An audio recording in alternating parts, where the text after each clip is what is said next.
Well, in the previous lecture, we have begun with discussing some of the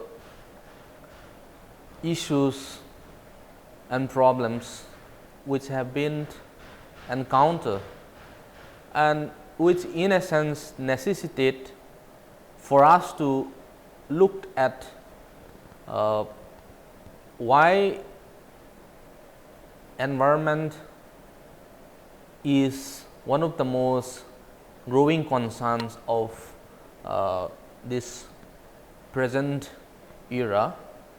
And today in this lecture, we are going to look at some of the principles of ecology and also to look at some of the various trends or the webs of environmentalism beginning from the 1960s, so that we have an idea how these environmental movements have evolved over a period of time, and what are the kind of issues which are being raised regionally and globally, and what are the initiatives they have taken, and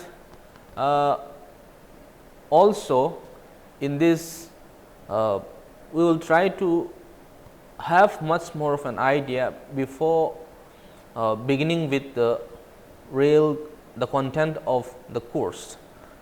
And to begin with, we will just try to look at some of the principles of some basic principles of ecology.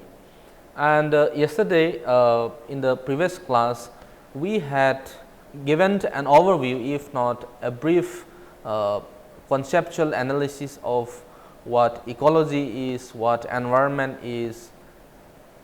Today in this lecture, we will be looking more into some of the basic principles of ecology. Now, I have just listed down some of the points and we will just look at it one by one. The first one says all levels of organization overlap and interact. Now, in this, the whole ecosystem some way or the other interact in different levels and that overlaps. Any kind of action of one species has an arching impact on the other. That is the level of how different organizations of species interact at different levels. And within these ecological systems, virtually everything is related to everything else, which means we cannot afford to see things in isolation, but in a more interrelated manner. And thirdly, if you look at this, the abundance and distributions of living organisms on earth are affected by the aspects of the physical, biotic and the social environment. Now, when we say social environment, it is not just the human, even animals have their own social organizations, and they do also reflect some kind of how their physical aspects does have an influence on their social organization.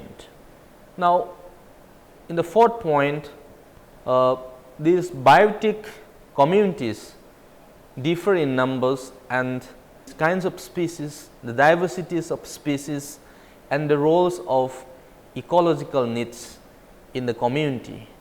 The geographical locations or habitations or environment does have some kind of influences on the species that is that particular ecological niche, where the biotic inhabits. And in the fifth point, these species in biotic communities form some kind of a network of relationships or symbiosis, which may be either favorable or unfavorable for each species. For instance, if you classify and look at the animal kingdom, there are the herbivorous and carnivorous. Herbivorous are more dependent on plants for their means of livelihood, whereas carnivorous are more or less dependent on the other species of animals. Now, carnivorous in some sense are more unfavorable for the other species. And similarly, even human, whatever we consume, if consumed in excess, or maybe we are not able to meet the carrying capacity of that ecological niche which we have discussed earlier, will eventually pose a threat to the ecological and will lead to ecological imbalances. Now, these different ecological communities have analogous components and may be similar in basic organization, even though their constituent species are very different. No matter how different they are, they have some bit of a similarities in their basic organization. Now, the human populations, if you look at, are typically subject to certain ecological principles, although we artificially dissociate ourselves from other living systems.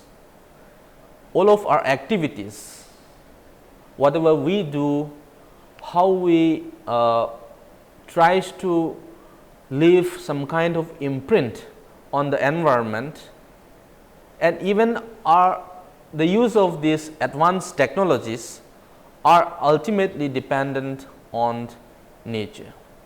Now, in the upcoming courses, we will also try to engage more in looking at the nature culture debate and how is nature evolving, the kind of perceptions, the kind of attitudes, knowledge societies have. We will engage more in depthly in the debate between nature and culture.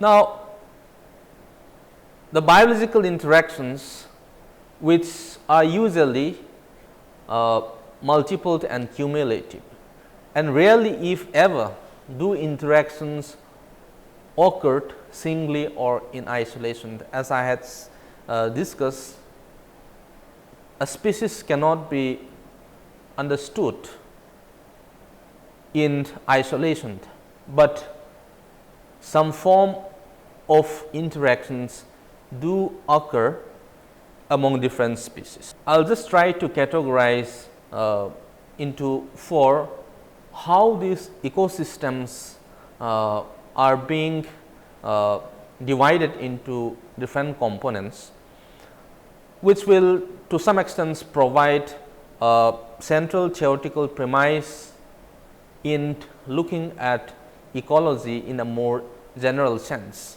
Now, if you look at the first one, that is the abiotic substances, it includes water, oxygen, nitrogen, etc., which are supposedly outside the living organism, but we can't survive and live without all this, which of course is also a basic part of our existence. And the second thing is the producers, that is the green plants and bacteria, which is commonly known as autotrophic, and these producers are on which we, the living species, rely on for the supply of a food chain system. And thirdly, if you look at that, is the consumers, which is more or less the organism, the living species, which utilize organic materials, which again is manufactured by the producers, that is the heterotrophic. And finally, it is the decomposers, that is bacteria and fungi, which is known as saprophytic. Now, there is this constant interrelations between the producers, the consumers and decomposers. Now, if any of this is missing, or there is inadequate or inefficiency on their part, this whole basic components of our ecosystems will become imbalanced. Now, the fact remains that these ecosystems are in a sense self-regulating, and does not mean that they are simple or stable, or in a sense inexhaustible, or which cannot be in a sense destroyed. But there is the increase in these producers, in a sense, is said to create a positive feedback on consumers, that is the living organism, whereas the increase in consumers creates negative feedback on producers. Now, over here we can try to look at or contextualize by looking at the relationship which are normally applied in economic system, that is the demand and supply. Now, for instance, if there is too much of a demand and lack in supply, there will be some kind of a negative, if not imbalances. So, there has to be a mutual or balance between the demand and supply, and maybe if the supply is much more in higher position, then it can have a positive feedback on the consumers. Now, perhaps these pictures can best explain, which is of course a diagrammatic representation of how the terrestrial ecosystem, which shows the producers, consumers and decomposers, how there is this linkages or interconnectedness among these basic components of our ecosystem. Now, if you look at this statistic or chart, this J-shaped curve of human population growth, and over here the years are given. Now, over this span of 2000 years, humans have encountered different kinds of disasters, like some of them, to mention a few, the Black Death plague, which was more or less between 1200 to 1400 AD, and again the World War II, which was in the late 1940s again.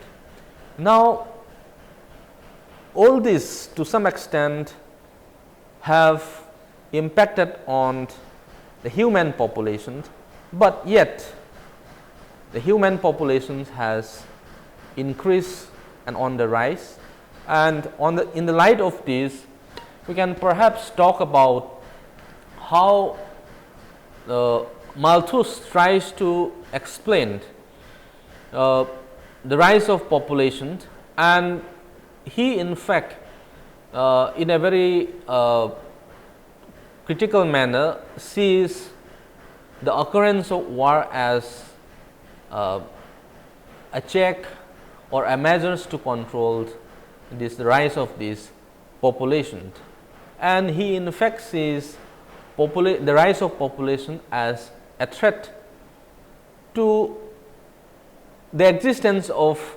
mankind itself, because the resources which we have might not be sufficient enough to meet the increasing demands of this rising population.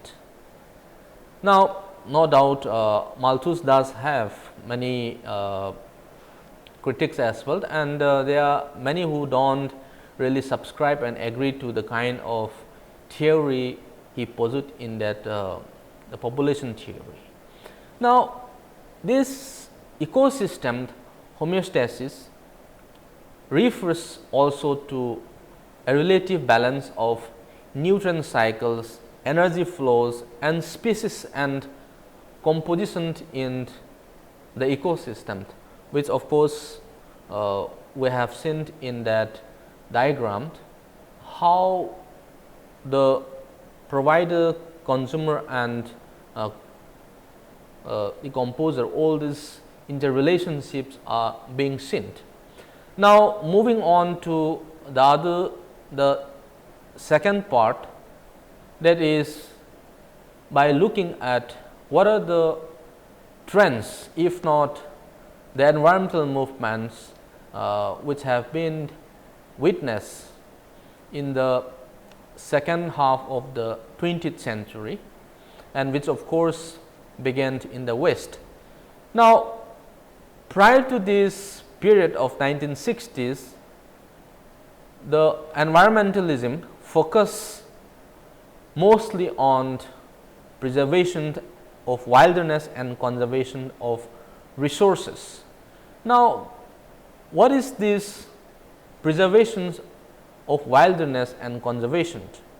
This idea of environmentalism developed as a result of preserving the nature outside the human touch, so that this nature remain untouched.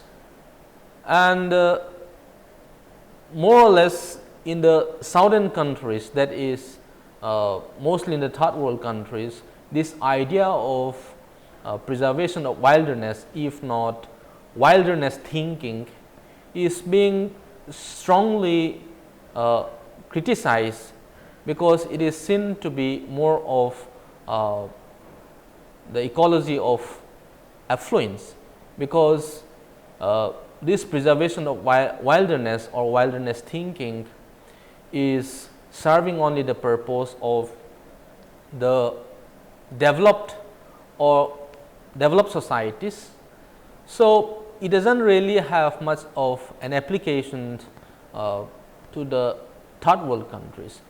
Nevertheless, this idea of wilderness thinking, if not conservation of resources, are being borrowed, and if you look around, maybe in the context of India at least, the tiger reserve projects, whatever we have, the national parks and the sanctuary, so on and so forth, all these things are more or less being borrowed from the Western culture, from this idea of the environmentalism, which focus entirely on preservation of wilderness and conservation of resources. Now, if we elaborate this a little further, now Ramchandra Guha and Martinez, they tries to give a critique of this, because by trying to give a boundary of the north and south, which is known to be ecology of the affluence and environmentalism of the poor, wherein in third world countries mostly people are pretty much dependent on the surrounding environment and resources, which in essence is basic sustenance for them. Now, when this idea of preserving or conservation of resources has stepped in, now many of those communities who are pretty much dependent on these surroundings are being denied access to this. So, in a sense, it poses some kind of a threat not only to their means of livelihood, but also the kind of traditional rights which they have on these resources. That is, when I talk about resources, it means land, water and forest, and in the Hindi parlance it is called to be jal, jungle and zameen. Now, these environmental movements which flourished in the 1960s in the midst of the civil rights, peace and women's movement. Now, around this time there was a book which was published by Rachel Carson's, which of course the title is The Silent Spring, which in essence awakens or brought to the public attention the multiple dangers of environmental pollution to public health, such as the use of DDT, and also sparked the beginning of modern environmentalism. Now, the use of these chemicals or fertilizers in order to maximize the output or product, especially in agriculture for example, this whole idea is nothing but which has been conceived from the post or industrialization process, because nature is seen to be commodified, and where it has to be, the more you exploit, the more abundantly you tends to have sort of the output or the harvest. Now, the past few decades India also witnessed similar kind of sort of changes in terms of our agriculture practices. Mention may be made of the green revolution.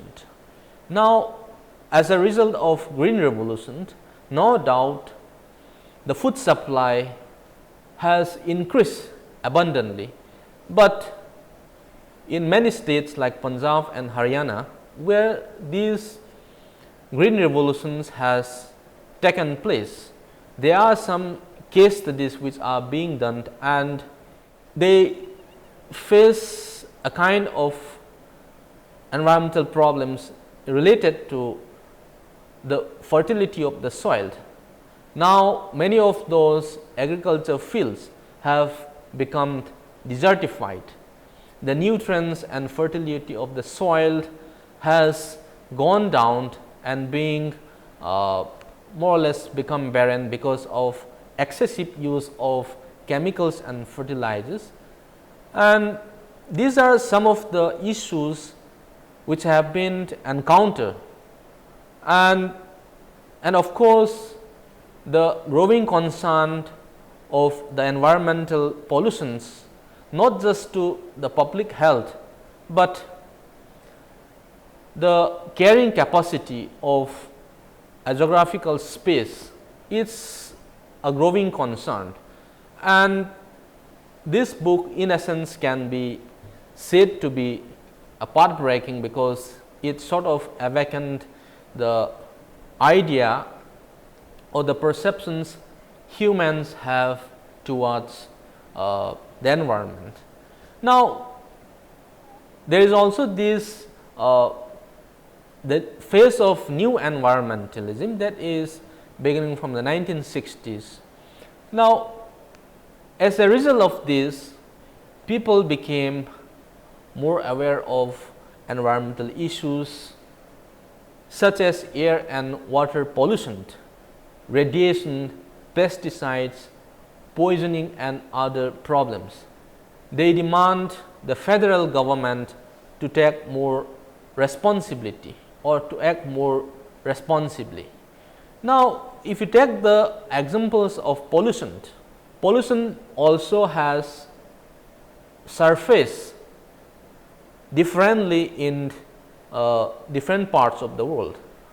In developed countries, pollution is seen to be a threat because it affects the health of the affluent societies, whereas in the third world countries, pollution is also to be seen in terms of the kind of dependence people has.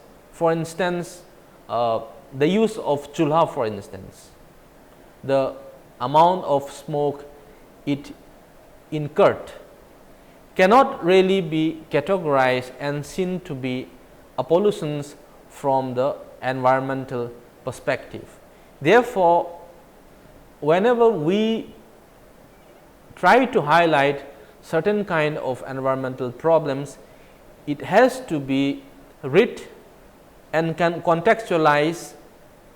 Therefore, it will have a rational interpretation, because we cannot afford to borrow the idea which evolved and circled around in the Western culture. And no doubt, continuing with the environmental problems, the issues of the 1960s, there is a growing public concern for the environment, because there are some initiatives which are being taken. For example, beginning from 1970s, this Art Day has been sort of observed, and today, like if you look at globally on this very occasion, so to say, there is a growing awareness and increasing initiatives which are taken by individuals, maybe in the state, in the locality or regionally. And then maybe, for instance, you can mention about putting off light for few hours, in a sense is a steps which are being initiated or taken up in order to conserve the resources of the earth. Now, the new environmentalism is in a sense a response to the environmental movement, where several laws emerges to regulate environmental pollutions and protect the natural resources. Right now, some of the most important laws or legislations or regulations which are being passed, maybe we can cite the examples of the Mississippi River, how it is being managed. Now, for instance, the National Environmental Policy Act, that is NEPA of 1969, and also you take the case of the Federal Water Pollution Control Act, the FWPCA 1972, and you can also take the Under Mississippi River Management Act UMRAMA of 1986. Now, all this policy are in a sense being initiated in order to maintain a healthy riverine ecosystem. And I'll just read out one of the act of the National Environmental Policy of 1969, which says that the purpose of this act are to declare national policy which will encourage productive and enjoyable harmony between man and his environment, to promote efforts which will prevent or eliminate damage to the environment and biosphere, and stimulate the health and welfare of development to enrich the understanding of ecological system and natural resources important to the nation, and to establish a council of environmental equality, which is borrowed from section 2 of that act. Now, if you give a closer examination to this act, the policy is designed in order to sort of promote a healthy relationship between man and environment. Now, remember, many of the rivers today, if you look at, are being polluted as a result of careless disposition of industrial waste, and also the irresponsible act of the humans, dumping of any kinds of objects. Now, many of the river system or riverine system which we have are today being under threat, and which needs to further design a policy so that we humans, in a sense, are being to responsibly act in preserving our environment. Now, what is the kind of resurgence which has been witnessed in the post 1960s? Well, there is an increase in the scientific understanding. Maybe there has been much more of a research which are being conducted in this domain, and which of course can be seen from the kind of research publications in academic, and also there is an increase in pressure group membership. For instance, the Greenpeace, Amnesty, the World Wildlife Foundation. Now, there is a growing urgency, if not a realizations from citizens from different nation states, and they try to participate, if not initiate some kind of exercise by being a member of any of these group and volunteer themselves, so that one step which is being taken by a single individual will make a lot of difference in a wider domain. Now, there has been also an increasing signs of damage, and which of course can be seen from the satellite images: flooding, oil spills, acid rain.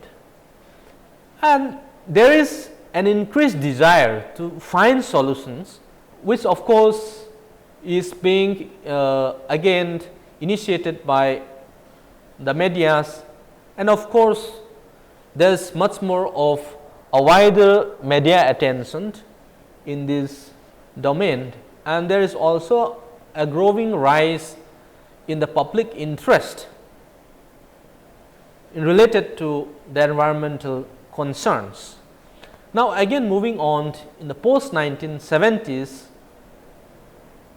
as I had mentioned, the first Earth Day was being observed, and the Greenpeace have the initiation of the Greenpeace have kick-started in 1971, and we all, I hope we all know like what the Greenpeace are up to, and the polluters in a way pays principled by this OECD in 1971 is also being initiated, and globally there is this the UN Conference on Human Development, which was organized in 1972, the World Watch Institute of 1975, perhaps all this development in essence can be termed as a growing awareness or an increased or a step towards the increasing rise of environmental concerns. Now, if you look at this, the period of 1970s, there is to some extent a limit in the growth debate. Like for instance, in 1972, the Club of Rome report, and in that there was two main conclusions, and the first one is, if the present trends in growth of population, industrialization, pollution, food production and resource depletion continued unchanged, if it goes into this pace, the limits to growth on this planet would be reached within the next 100 years. Now, the main concern is the limits to growth, because every parts of the ecosystems has their own limits, that is carrying capacity. Now, once that carrying capacity is crossed or lapsed, there will be an imbalance, and this is exactly what the Club of Rome report talked about. Now, in the second, it talks about it is possible to alter these growths trends and to establish a condition of ecological and economic stability that is sustainable for the future. Now, this question of sustainability is being raised in order to establish the conditions of ecological and economic stability. Now, if you look at the kind of the pace of exploiting or use of resources has increased dramatically in the post industrialization period, simply because to expand the industry there is a growing need for raw materials, and natural resources has to be exploited in a very rapid and increasing manner. And if this is the case, will it be possible to have a sustainable future? For instance, if you take the example of let us say the fishing in the marine, the kind of trawler which is being used in order to catch or get hold of the fish is different from the traditional methods of fishing, which seems to be much more less harmful and then sustainable. But the use of machines like trawlers has a far-reaching and impact on the biodiversity of the water bodies. Now, we need to differentiate the kind of action which we as a humans are in a sense committing towards nature. So, this debate has to be brought into in order to look at some of the problems which we are facing. Now, when I say problems, I mean to say the ecological and environmental problems which we are facing now. Now, if you look at the past few decades, have actually witnessed different kinds of the intensity of these ecological disasters can be seen. I am sure we all must be aware in and around us regionally and globally, the kind of ecological disasters which the world actually have witnessed. Now, I'll just mention few of these incidents. The way back in 1978, there was an oil spilled in the coast of Britannia, that is the Amoco Cadiz oil spilled, which actually have caused a lot of destruction and threat to the biodiversity of the marine. Now, again in 1979, the 3 Miles Island nuclear accident occurs in Pennsylvania.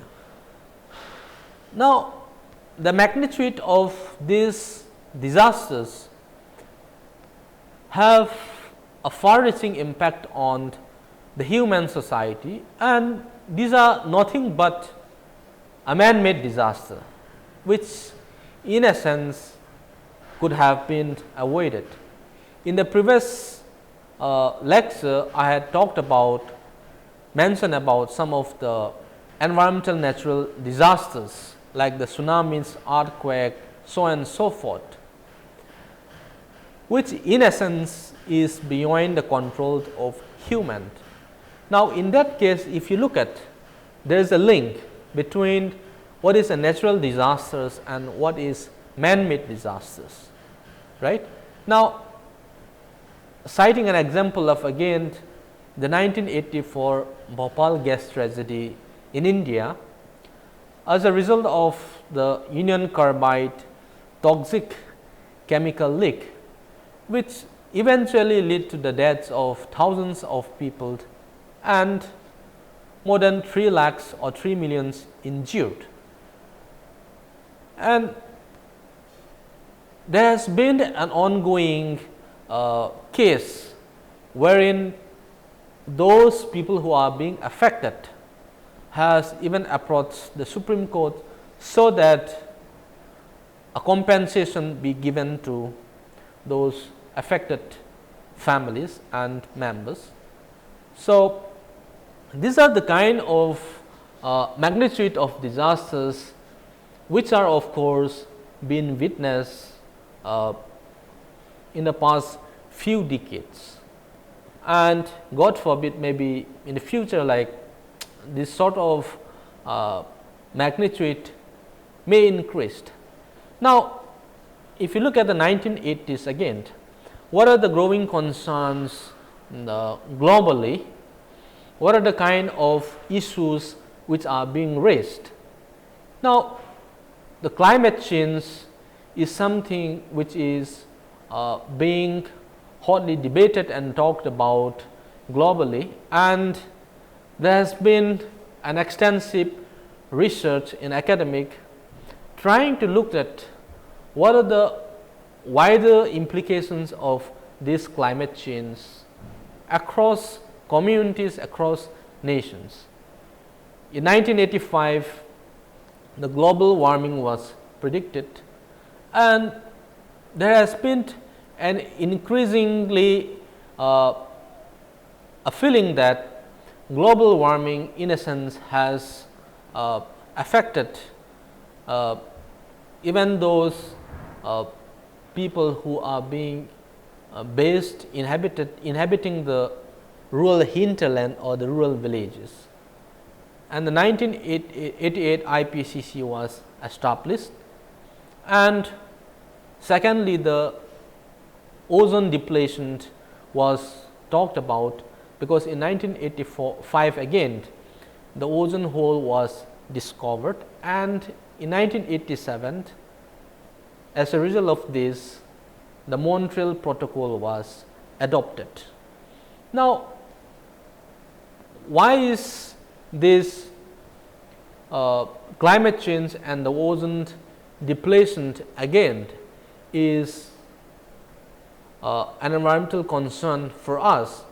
Because it will have a far-reaching implications and impact on not just our well-being, but on the kind of our means of survival and existence as a human on this planet. Now, again in 1980, there is a growing concern and need to discuss sustainable development, and as a result of this, the World Conservation Strategy come up with a definition where I quote, which I will read out, that humanity's relationship with the biosphere, that is the thin covering of the planet that contains and sustains life, so will continue to deteriorate. Now, mark this, deteriorate, until a new international order is achieved. A new environmental ethic is adopted, human populations stabilize, and sustainable modes of development become the rule rather than exception. For development to be sustainable, it must take account of social and ecological factors as well as economic ones of the living and non-living resource base, and of the long term as well as short term advantages and disadvantages of alternative actions. Over here in these particular definitions, we can actually look at three important, which I feel, things. Now, the first one is the environmental ethics. What kind of ethics we as humans or as a society has followed? The ethics and principles which has been a guiding principle concerning the environmental relations which we will share. And of course, this environmental ethics will be broadly discussed in the upcoming lectures, and which of course is a part of this particular course. And secondly, in order to have a sustainable development, it is also important to take the social and ecological factors. And again, this is the second point which will be discussed in this course, because we will be more concerned of the cultural ecological approaches, and by taking the case study of few societies, we will be able to have an idea of how important this social and ecological factor is in order to have a sustainable development. And finally, the idea of these alternative actions or alternative way out needs to be one of the growing concerns of this time. Now, in recent times, as I had discussed in the previous lectures about why is there is a growing concern and necessity of incorporating, if not adopting, or the coexistence of the knowledge and the wisdom of the traditional societies could perhaps be one way of an alternative in looking at this. Now, this world conservation strategy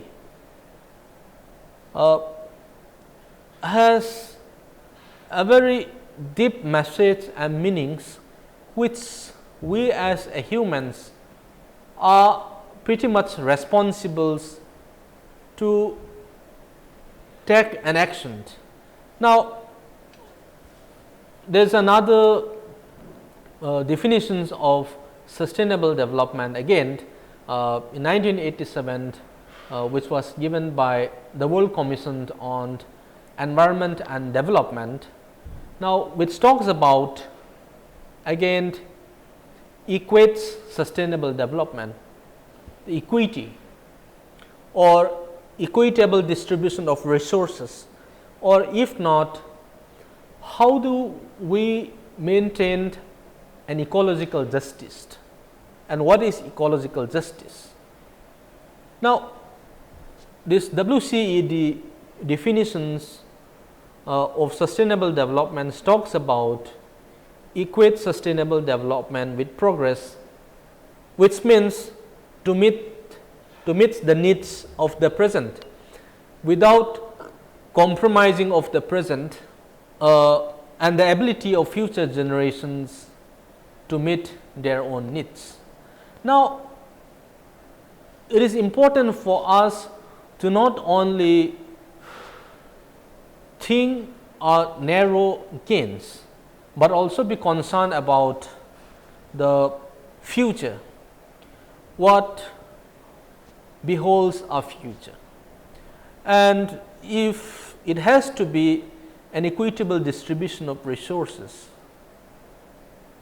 the question is how many sections of the world population actually have control over these resources, and which sections of the human societies are more in a advantageous or in a more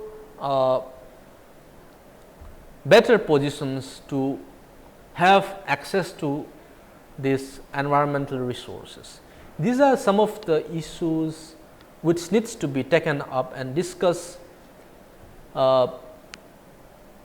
Partly I will try to engage in discussing all these more elaborately in the upcoming lectures. Now, for the time being, let us also have a relook at some of the development in the post 1980s.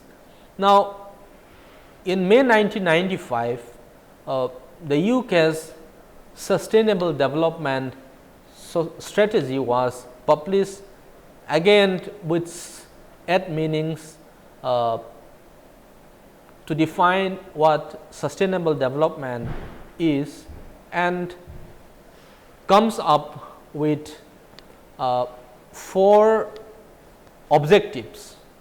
Now, the first objective talks about social progress, which recognizes the needs of everyone.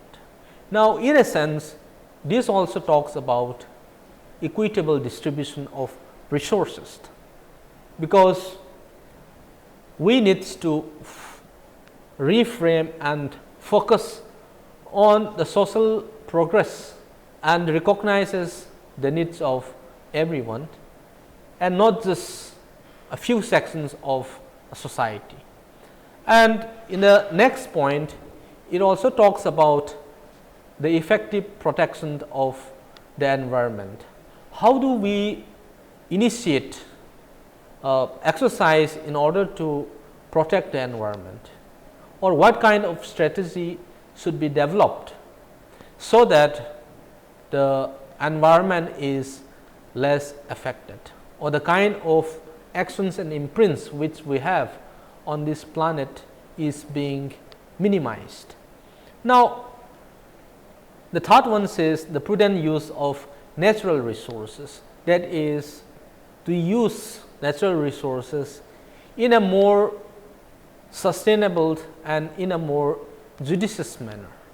Now, the maintenance of these high and stable levels of economic growth and employment also should be one of the basic objectives of the this strategy, which was initiated by the country in the UK. Now, as I had discussed in the previous slide, now how do we talk about equitable distribution, or if not, is there any ecological justice being practiced? If you look at this statistic, at the moment the richest, that is 1/5 of the population globally, receives around 82.7% of the total world income, whereas the poorest, that is 1/5, receives only 1.4%. Now, these are some of the statistics which in essence has been pretty much eye opening, and which actually shows that there is an increasing need to locate the crux of the problem. The crux of the problems lies in this equitable distribution and ecological justice. Now, in the case of India, like for example, if you take a few examples, who are actually benefiting from the income by utilizing the resources, only few corporates or companies, the Ambanis, the Tatas, the Birlas, a few of them, just a handful of them are actually benefiting from the utilizations of these resources. And again, this is some of the rising concerns which we need to focus. Therefore, some of these growing concerns today is the ecological justice, the growing unequal distribution of resources, which we have just seen from the statistics. Now, there is also another concern which is known as environmental racism. That is, one section of the society is being treated as not really an outcast, but there is an injustice being done to them. For instance, this particular term is being explained in the context of Northern America, where the pollutions and toxic items are usually being dumped in and around the surroundings of those black peoples. Now, if you take the examples of even the Indian context, there has been a strategy to dump the pollutions and toxic items, the waste, to the neighborings of the slum dwellers. Now, which in a sense is not a social justice, let alone keep aside the ecological justice, but the social justice which are being normally initiated by the government policy makers. Now, these are some of the growing concerns which we need to, in a sense, be concerned of. And finally, there is a growing concern of the indigenous peoples in terms of protecting their land and resources, because if you take the examples of mining and also some of the constructions of dams have actually been seen to be a new form of colonialism, or in a sense a colonizing attitude which are being initiated by the state sponsor development projects. These again in a sense pose a threat not just to the means of livelihood or existence of the indigenous people, but also the urging needs to recognize their rights. Now, these are some of the growing concerns, not just in the Indian context, but it is a major concern globally, and which should in a way be addressed if we are actually serious about delivering what is being enshrined in the WCED about sustainable development. Now, how serious are we in the maintaining sustainability or sustainable development is yet to be seen, but perhaps the growing concerns is in essence posing antithetical to whatever we are engaging into.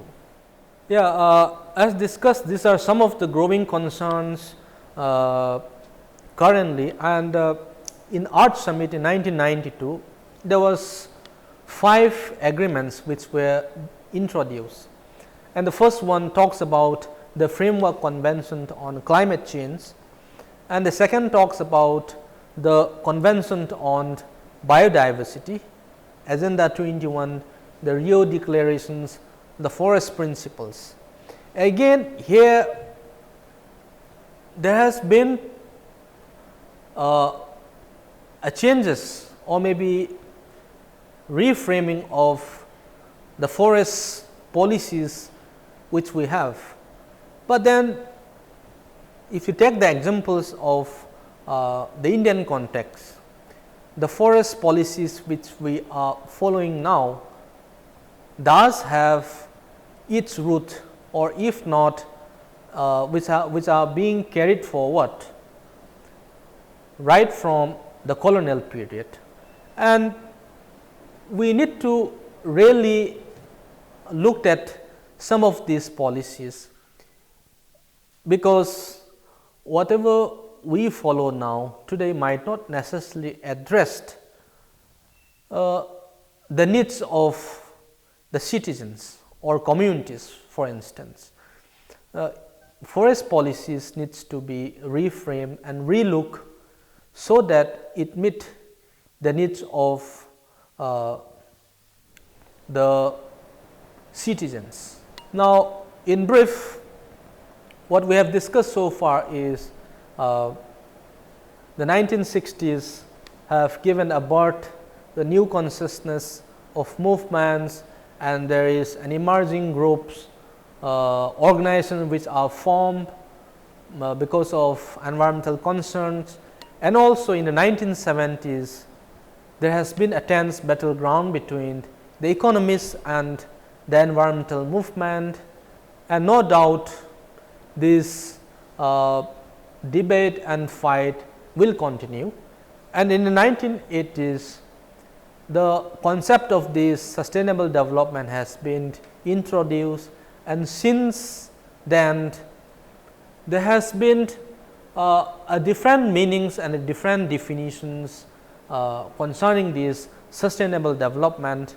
And also in the 1990s again there is a much more wider concern about sustainable development, and in the post 2000 era we have reached a stage where and how to move ahead. This is just a pictures, a diagram to show you about the interconnections, and which in a way could have delivered some kind of a sustainability. Now, the question and one of the main idea of this course would be to find an alternative development, that is to find a way out. How do we move out, or how do we tackle this ecological crisis which we are facing now? There is an urgent need for alternatives and an appropriate technology, which I would say a technology which is more human and which has much of a wider respect and concern for human society. Now, what is this alternative which would eventually touch upon the interrelationship between society, nature and culture? Now, these are some of the debates or topics we would engage in this course, and I will stop here. Thank you.